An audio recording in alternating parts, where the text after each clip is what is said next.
अच्छे होंगे, स्वस्थ होंगे, खुश होंगे और अपनी पढ़ाई भी अच्छे से कर रहे होंगे। तो जैसा कि आप सभी जानते हैं, मैं हूं आपकी हिंदी की अध्यापिका और मैं स्वागत करती हूं आप सभी का आईसीटी वर्चुअल क्लासरूम में। और आज हम पढ़ेंगे क्लास 7th की हिंदी। क्लास 7th की हिंदी में, जैसा कि आप सभी को पता ही है, हमारे व्याकरण का खंड ही चल रहा है और व्याकरण में हम अभी तक संज्ञा और सर्वनाम पढ़ चुके हैं। तो संज्ञा और सर्वनाम जो है वो हमारे कंप्लीट हो गए हैं। आज हमारा विशेषण हम पढ़ेंगे, विशेषण किसे कहते हैं।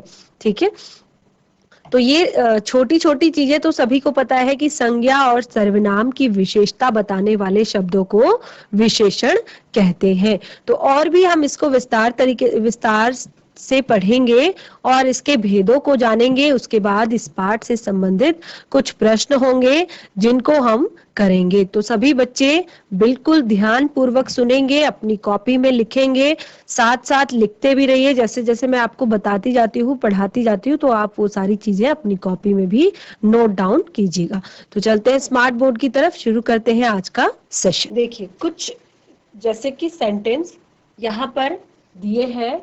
गुलाब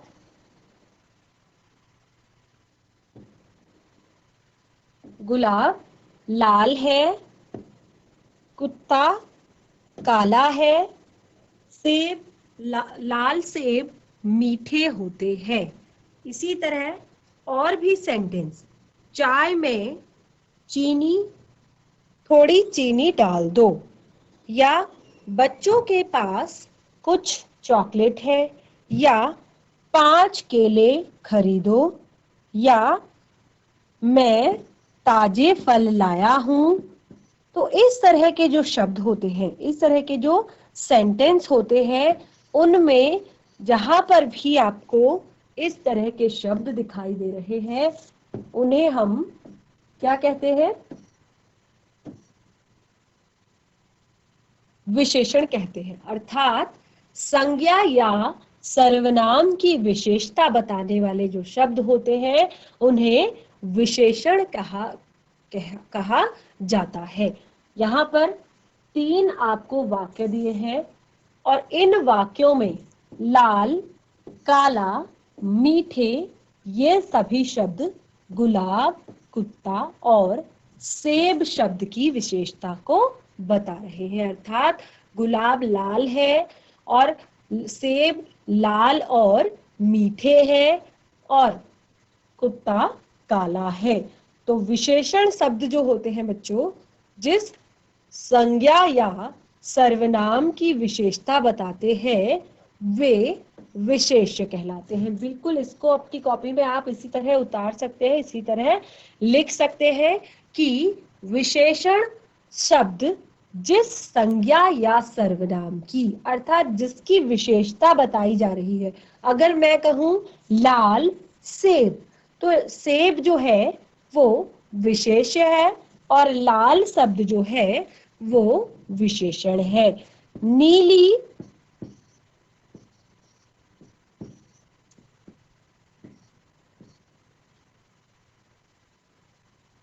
पेन,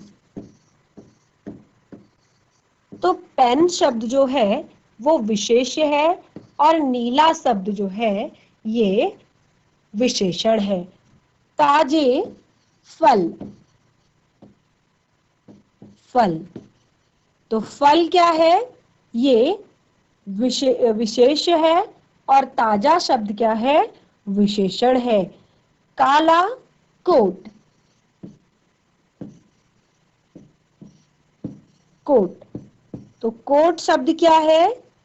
विशेष्य है, काला शब्द विशेषण है।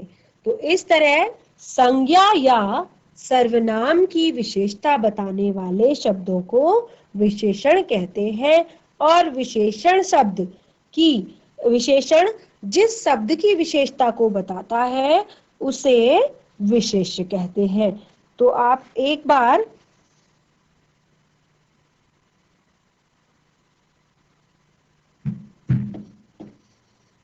विशेषण और विशेष्य, इसको अच्छे से समझ लीजिए।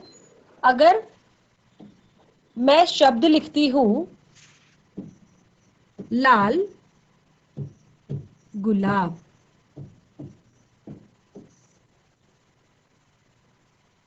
दो बच्चे, मोटा आदमी,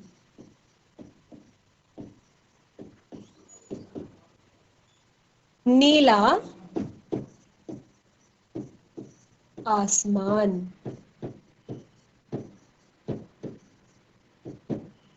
तो इस तरह यहाँ पर जो शब्द लिखे हैं इसमें हम विशेषण और विशेष्य छाटेंगे। तो विशेषण है लाल,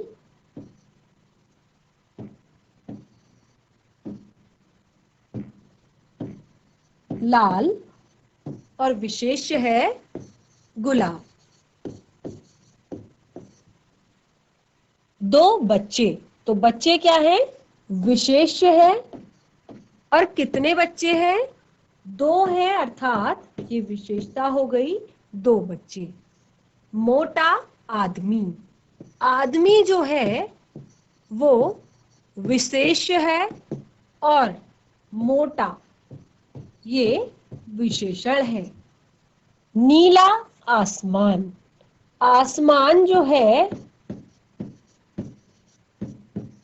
विशेष्य है, नीला शब्द जो है ये विशेषण है।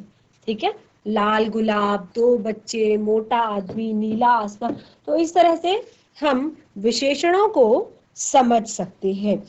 कुछ प्रविशेषण अर्थात विशेषण जो संज्ञा सर्वनाम की विशेषता को बताते हैं। कुछ शब्द विशेषणों की भी विशेषता को बताते हैं। ठीक है, सबसे पहले हम एक छोटी सी चीज इसमें पढ़ लेते हैं कि प्रविशेषण क्या होते हैं।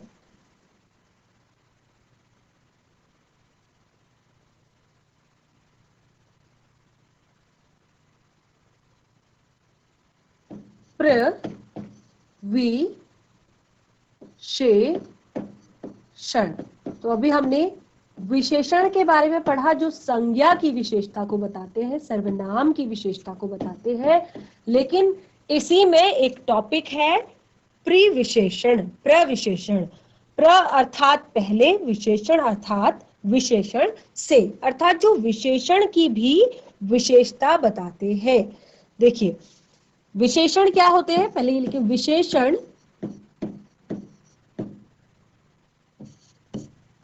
संज्ञा व सर्वनाम की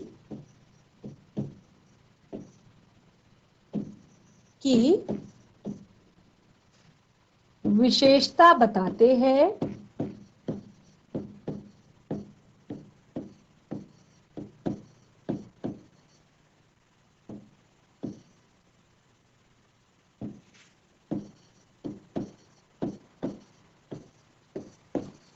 हैं।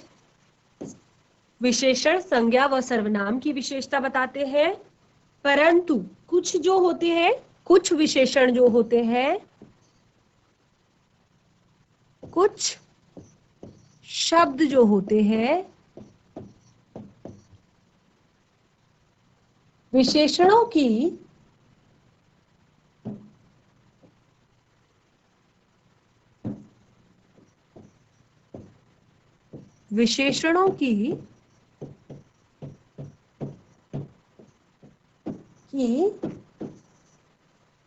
विशेषता भी बताते हैं। विशेषणों की विशेषता को भी ये बताते हैं, इसीलिए इन्हें प्रविशेषण कहा जाता है। तो प्रविशेषण, उन्हें प्रविशेषण कहते हैं, विशेषता बताता है।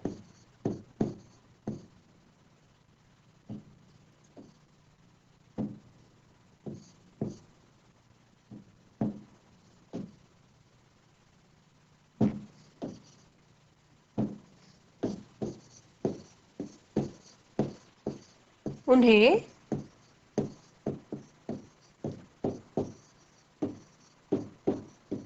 प्रविशेषण कहते हैं।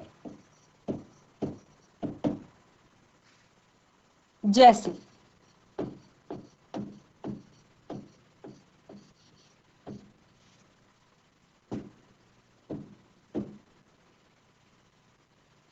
अंशु बड़ी होशियार है।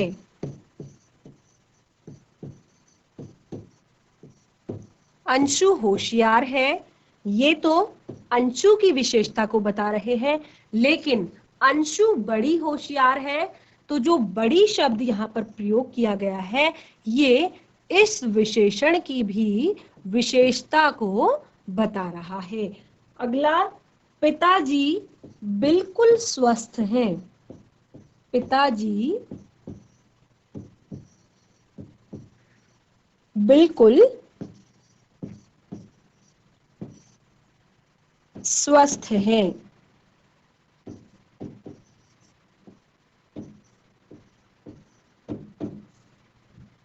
लोमड़ी बहुत चतुर है।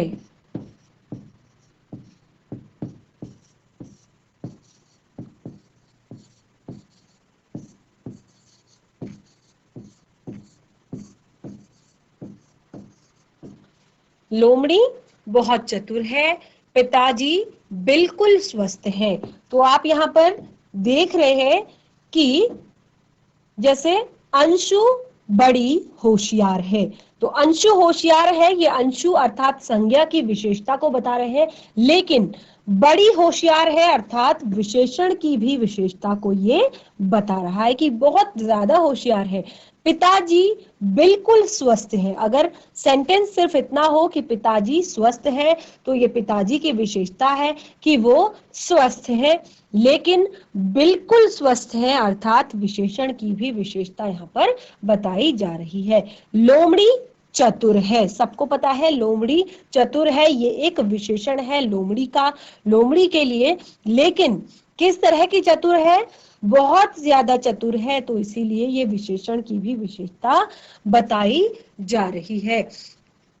इसी तरह के बहुत सारे सेंटेंस इसमें हम बना सकते हैं, बहुत सारे सेंटेंस हम देखते हैं कि जिसमें इस तरह के प्रविशेषण लगे हुए होते हैं। ठीक है, तो आगे बढ़ते हैं। हमने अभी क्या पढ़ा, हमने विशेषण और विशेष्य में अंतर पढ़ा। सबसे पहले हमने विशेषण की परिभाषा को बताया कि संज्ञा व सर्वनाम की विशेषता बताने वाले शब्दों को विशेषण कहते हैं। उसके बाद हमने विशेषण और विशेष्य में अंतर आप लोगों को बताया कि विशेषण क्या होते हैं, विशेष्य क्या होते हैं। फिर उसके बाद हमने प्रविशेषण पढ़ा। प्रविशेषण क्या होता है, जो विशेषण की भी विशेषता को बताते हैं, अर्थात जो कुछ शब्द होते हैं वो विशेषणों की भी विशेषता बताते हैं, उन्हें प्रविशेषण कहते हैं। और एग्जाम्पल भी मैंने आप लोगों को यहाँ पर बता दिए हैं। अब पढ़ते हैं संज्ञा विशेषणों के भेद। तो विशेषणों के कितने भेद होते हैं ये हम जानेंगे। तो यहाँ पर आपको दिखाई दे रहा है कि विशेषणों के 4 भेद यहाँ पर लिखे गए हैं। तो विशेषणों के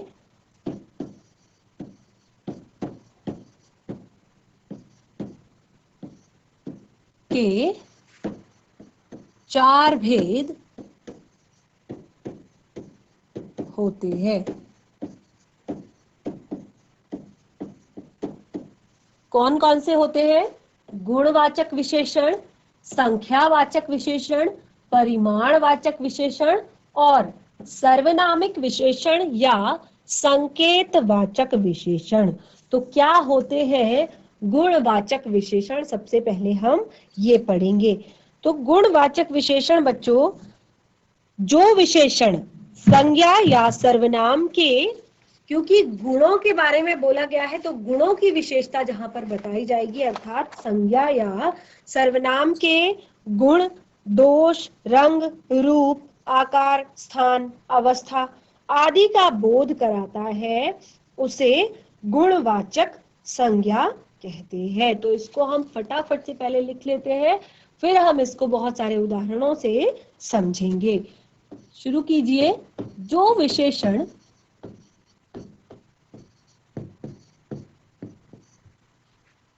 संज्ञा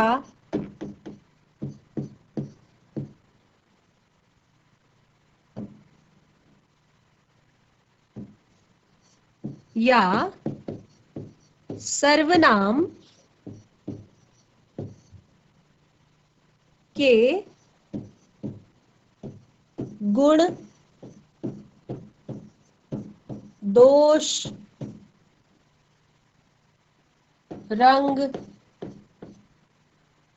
आकार, स्थान, अवस्था,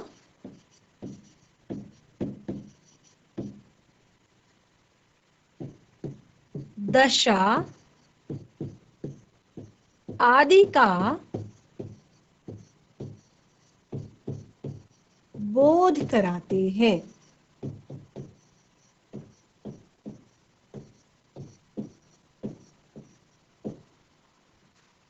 उसे गुणवाचक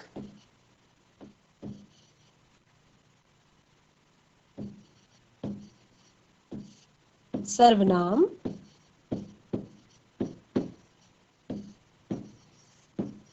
कहते हैं। जो विशेषण संज्ञा या सर्वनाम के गुण, दोष, रंग, आकार, स्थान, अवस्था, दशा का बोध कराते हैं उसे गुणवाचक सर्वनाम कहते हैं। तो किस तरह से इसके उदाहरण हम लिख सकते हैं?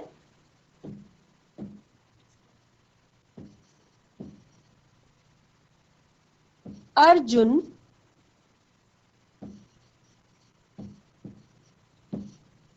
बहुत वीर था।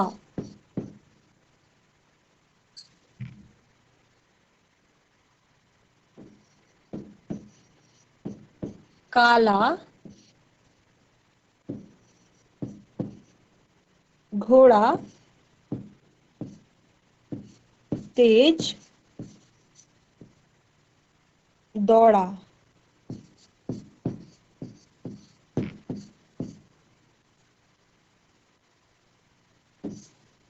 सेब मीठा है।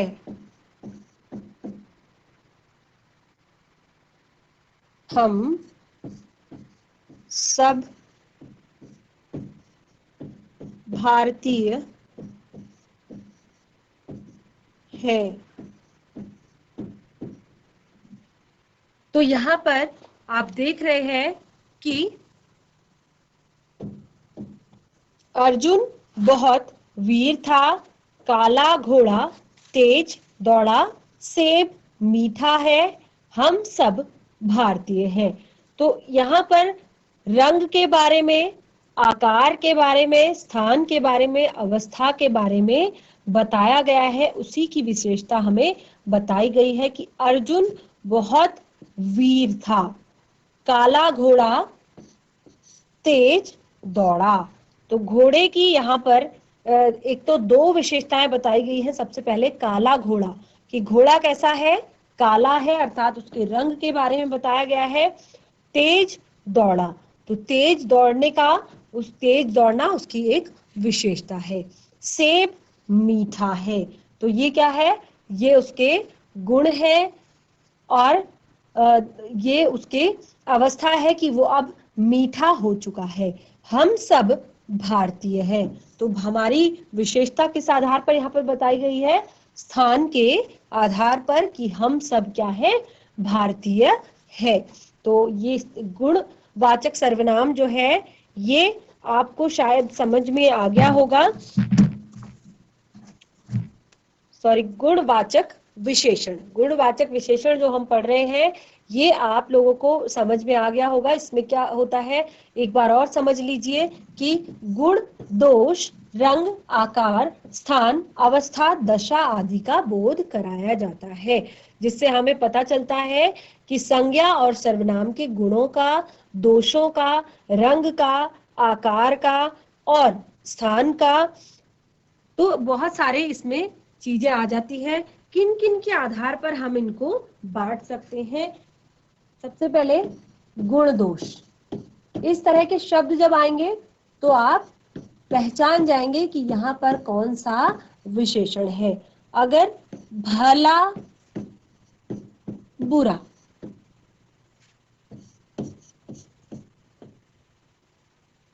सच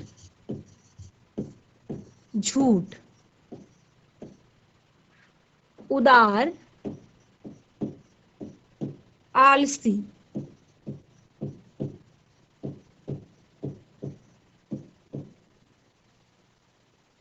पवित्र शांत, तो ये सब गुणों के अंतर्गत आते हैं। अगर आप इस तरह के शब्द देखते हैं तो आपको वहां पर गुण दोषों का पता चलता है। रंग सबको पता है, लाल, नीला, हरा, सफेद, लाल, हरा, पीला, बहुत सारे अलग अलग रंग। दशा अवस्था की बात अगर करें तो जहां पर धनवान, निर्धन,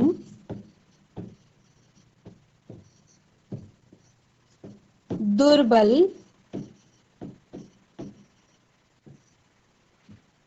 दरिद्र, रोगी आदि, ये क्या है? दशा या अवस्था। ठीक है।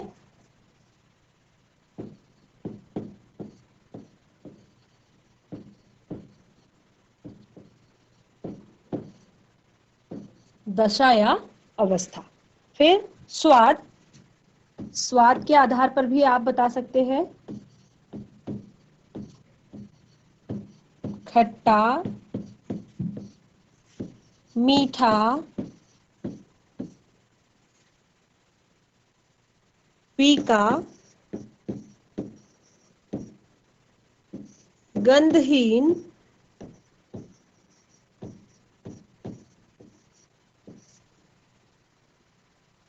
तीखा।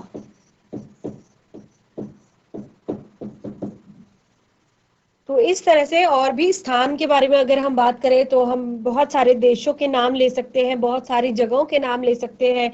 जैसे देशों के बारे में अगर हम बोले तो भारत, पाकिस्तान, चीन, नेपाल, जापान, रूस। और शहरों के अगर बारे में बात करें तो हम अपने देश के विभिन्न शहरों के नाम ले सकते हैं। और स्पर्श भाव के बारे में अगर बात करें तो कोमल, कठोर, पूजनीय, सुखी, सत्यनिष्ठ आदि इस तरह के बहुत सारे शब्द हैं जो कि संज्ञा और सर्वनाम की विशेषता को बताते हैं। तो सबसे पहले ये किसके अंतर्गत पढ़ रहे हैं हम? गुणवाचक विशेषणों के अंतर्गत। तो गुणवाचक विशेषणों के अंतर्गत क्या क्या आते हैं? गुण दोष आते हैं, रंग आते हैं, दशा आती है, अवस्था आती है, स्वाद आता है, स्थान आता है, भाव आता है और दिशा आती है। ये आते हैं सारे गुणवाचक विशेषण के अंतर्गत। और स्वभाव भी इसके अंतर्गत आ सकता है। नंबर 2 है हमारा संख्यावाचक विशेषण। संख्यावाचक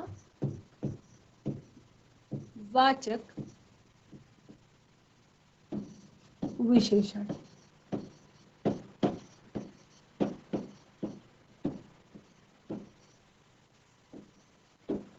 संख्यावाचक विशेषण क्या होते हैं? वे विशेषण जो संज्ञा या सर्वनाम की संख्या का बोध कराते हैं। अर्थात जहां पर हमें किसी संज्ञा के संख्या का बोध होता हो, संख्याओं के बारे में पता चलता है, उसे हम संख्यावाचक सर्वनाम कहते हैं। तो एक बार इसकी परिभाषा को लिख लेते हैं। जो विशेषण शब्द संज्ञा या सर्वनाम की संख्या का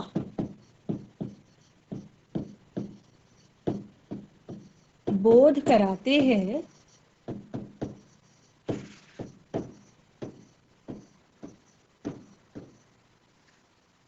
उन्हें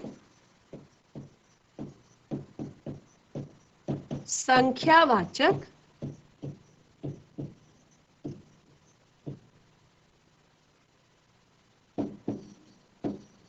विशेषण कहते हैं। अभी तक गुणवाचक विशेषण पढ़े, जिसके अंतर्गत बहुत सारी चीजें हमारी आ जाती है, लेकिन अब हम संख्यावाचक विशेषण पढ़ रहे हैं, अर्थात जो संज्ञा और सर्वनाम, जो विशेषण शब्द संज्ञा या सर्वनाम की संख्याओं का बोध कराता है, संख्याओं के बारे में बताता है, उन्हें संख्यावाचक विशेषण कहते हैं। तो संख्यावाचक विशेषण जो होते हैं बच्चों, ये दो प्रकार के होते हैं। इसको आप लिखेंगे संख्यावाचक विशेषण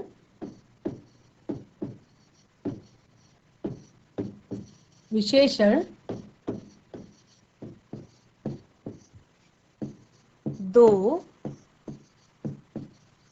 प्रकार के होते हैं।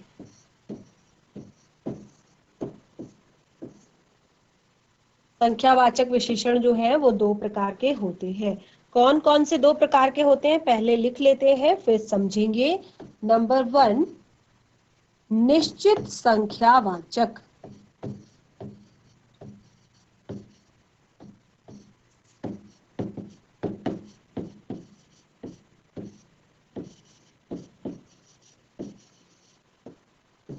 विशेषण, निश्चित संख्यावाचक विशेषण। नंबर 2, अनिश्चित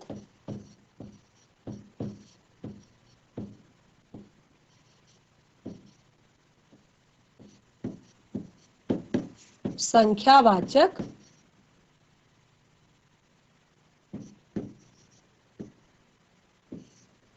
विशेषण।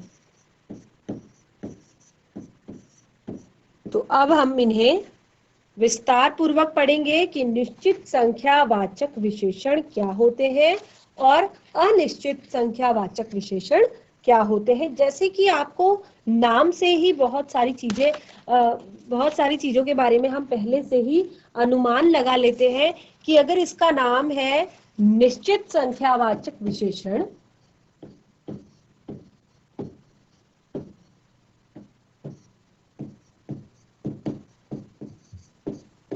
वाचक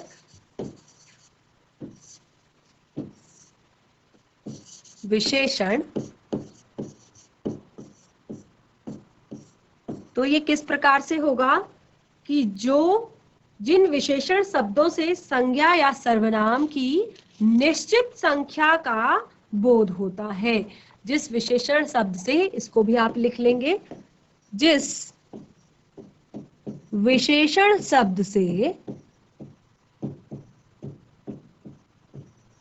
से संज्ञा या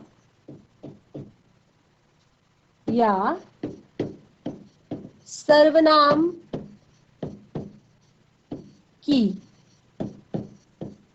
निश्चित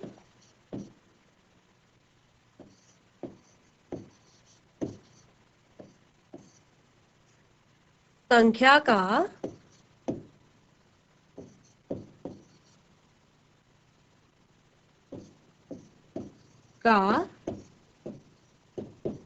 बोध होता है।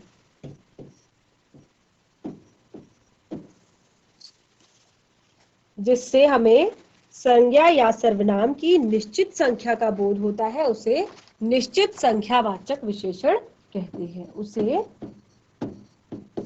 निश्चित संख्यावाचक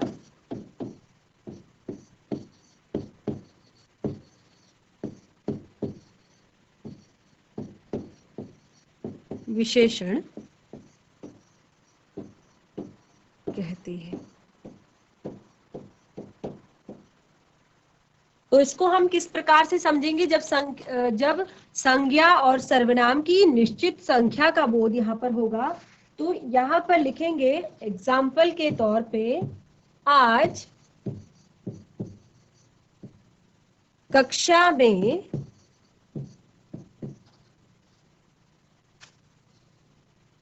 20 बच्चे ही आए।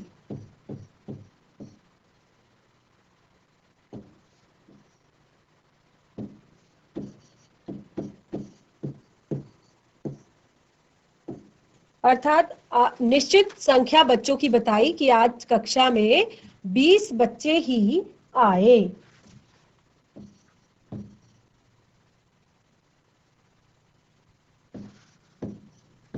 पहला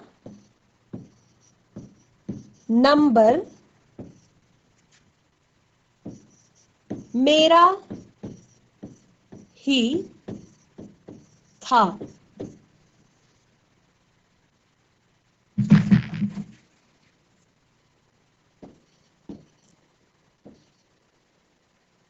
मैं बाजार से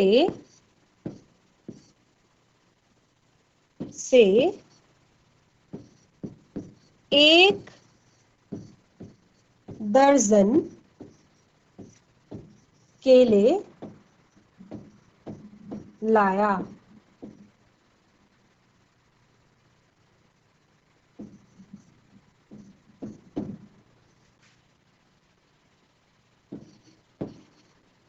एक किलो में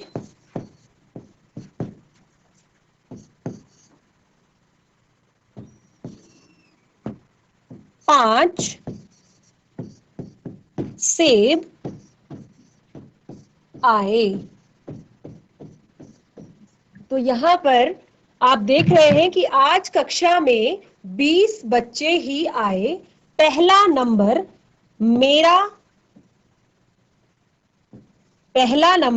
मेरा ही था। मैं बाजार से एक दर्जन केले लाया।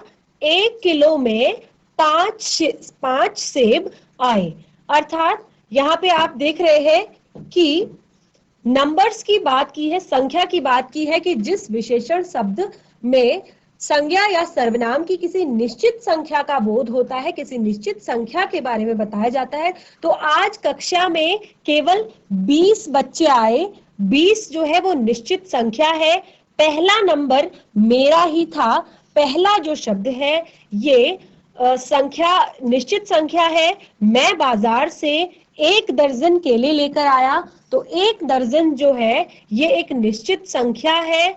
1 किलो में 5 सेब आए। तो 5 जो यहाँ पर नंबर है ये निश्चित संख्या यहाँ पर बताई गई है। तो बच्चों, आज हमने आज के सेशन में विशेषण पढ़े और विशेषण के जो भेद हैं उन्हें हम पढ़ रहे हैं। विशेषण के भेदों में सबसे पहले जो हमने पढ़ा गुणवाचक विशेषण, अभी हम पढ़ रहे हैं संख्यावाचक विशेषण। अर्थात जहां पर संज्ञा या सर्वनाम की संख्याओं का बोध होता है। तो संख्याएं भी 2 तरह से यहाँ पर इसको विभाजित किया गया है। एक निश्चित संख्यावाचक विशेषण, एक अनिश्चित।